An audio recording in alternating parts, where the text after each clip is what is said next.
que ambos inventaron eso que se llama el realismo mágico, que se matriculó como el realismo mágico, y son escritores que tuvieron lectores, como decía, sobre todo en Francia. Pero este fenómeno universal de la literatura latinoamericana hacia otros idiomas, hacia Europa, viene a darse hasta en los años 60. Antes, novelas como Doña Bárbara, de Rómulo Gallegos, como Segundo Sombra, eran más novelas hacia América Latina que hacia afuera.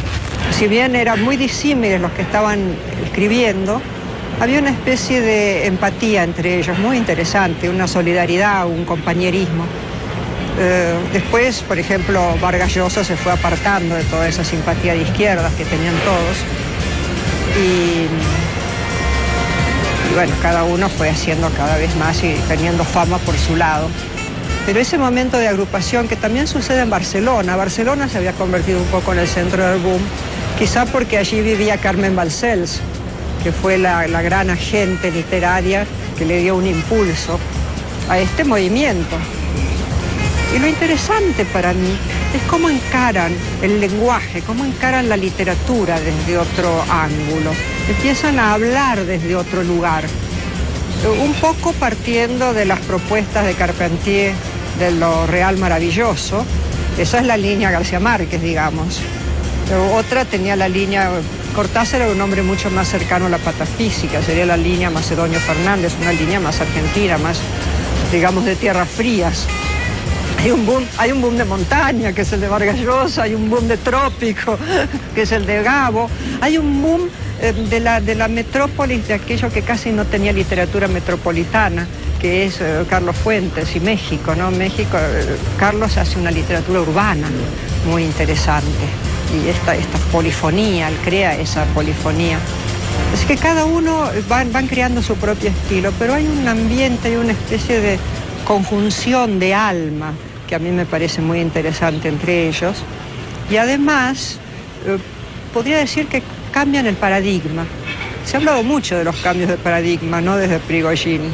En la ciencia ha habido grandes cambios de paradigma, pero en la literatura pocos. Y yo creo que surge ese fenómeno que se dio a llamar literatura latinoamericana como una unidad, de alguna manera. Fue una moda por cuanto se comenzó a hablar de la novela latinoamericana en todas partes, y esto atrajo muchas traducciones en la brecha abierta por Cortázar, García Márquez, Vargas Llosa, José Donoso, Carlos Fuentes.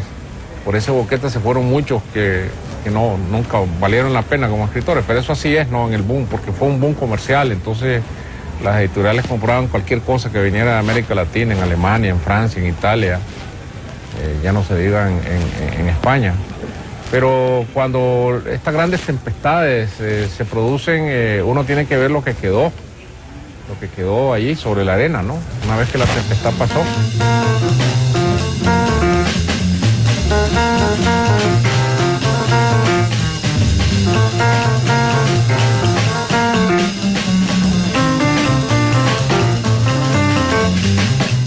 Bueno, no, por desdicha no merecería serlo.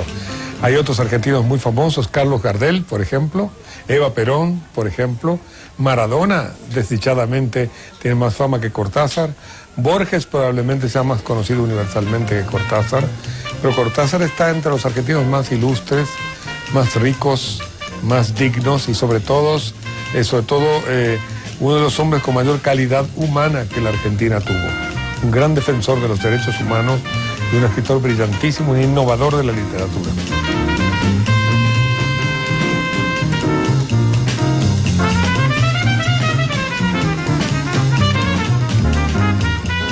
¿Por qué los grandes nombres, algunos de los grandes nombres también de nuestra literatura en el siglo XX, se dan justo a partir del movimiento revolucionario?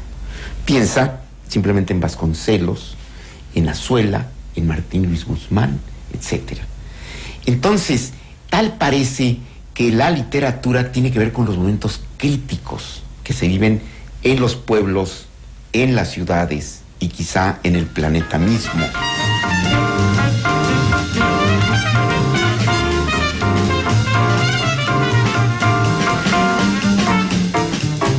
Y quiero citar, digamos, a Cortázar